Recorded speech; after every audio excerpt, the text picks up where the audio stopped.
कि ओम जयंती मंगला काली, कि ओम जयंती मंगला काली, ओ भद्र काली कपालिनी, कि दुर्गा क्षमा सेवा धात्री, स्वाहा स्वधा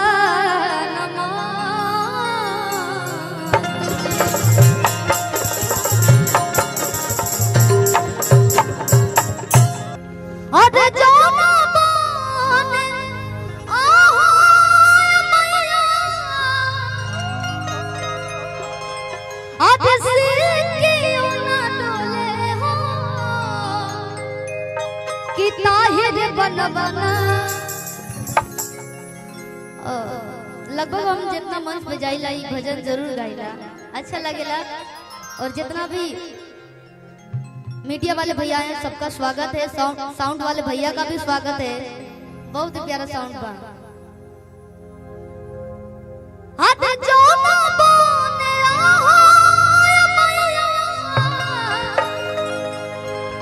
आज सीखियो ना डोले हो कि ताहिर बनवन कि मैया मोरी अदली हली बसड़वा हो कि ताहिर बनवा कि जो ना बोले हो मैया, जो ना बोले हो मैया, सीखियो ना डोले हो ताहिर बनवन कि मैया मोरे ली हली बसड़वा हो ताहिर बनवा कि मैया मोरे ली हली बसड़वा हो ताहिर बनवा जो ना बोले हो मैया, जो ना बोले हो मैया, सीखियो ना डोले हो ताहिर बनवा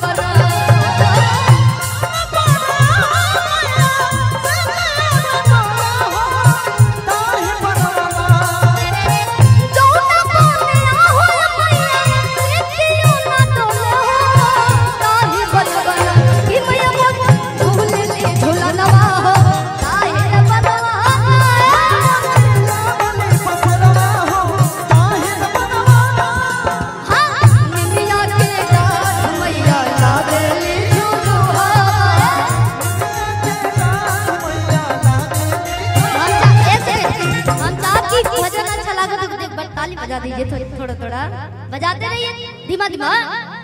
निमिया के डाढ़ मैया लावे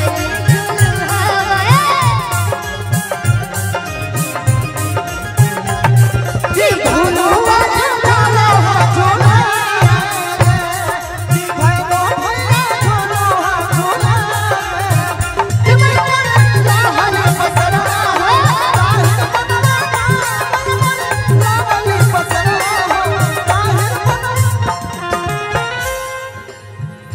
सौभाग्य ई मौका बार बार ना आवेला और बड़ा खुशी के बात होला जब घर में पुत्र के प्राप्ति होला। और वैसे ही घर में हीरा के प्राप्ति भइल बा। हमनी के उपनयन संस्कार में उपस्थित आइल बनी जा, खुशी के बात बा।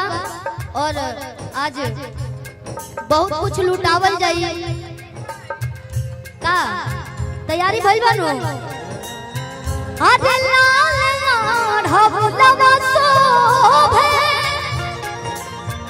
कि लाल के चुनरिया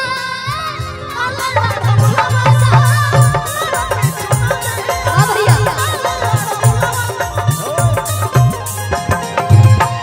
कि लाल रंग में लगली चुनरिया